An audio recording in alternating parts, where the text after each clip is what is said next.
ఆనాడు నువ్వు ఎస్ఎల్బీసీ మేము మొదలుపెట్టి 32 కిలోమీటర్లు పూర్తి చేస్తే 10 కిలోమీటర్లలో 2 కిలోమీటర్లు వేసి పడావు పెట్టే 10 ఏళ్ళు పడావు ఉన్న ఎస్ఎల్బీసీ పనులు ఆగిపోవడం వల్ల ఇవాళ కుప్పగూలి 8 మంది ప్రాణాలు పోయినాయి. ఈ పాపం నీది కాదా చంద్రశేఖరరావు?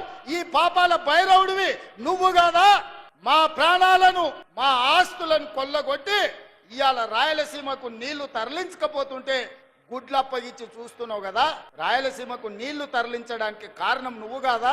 ఆనాడు రాజశేఖర రెడ్డి ఉన్నప్పుడు పోతిరెడ్డి పాడు పొక్క పెద్ద చేసి నువ్వు మంత్రిగా ఉన్నప్పుడు తండ్రి నీళ్లు తీసుకుపోయాడు. ఇవాళ కొడుకు ముఖ్యమంత్రి అయినాక ప్రగతి భవన్ లో పిలిచి పంచపక్ష ప్రమాణాలు పెట్టి రాయలసీమ ఎత్తిపోతల పథకానికి పునాదులేసింది నువ్వు కాదా? ఆలోచన కర్త కర్మ క్రియ రాయలసీమ లిఫ్ట్ చంద్రశేఖరరావు వేసిన పునాది రాయి.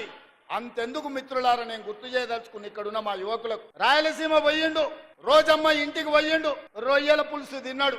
ఏమన్నాడయ్యా? రొయ్యల పులుసు తిని రాయలసీమను రతనాల సీమ చేస్తాన్న సన్నాసోడేవాడని నేను అడుగుతున్నా.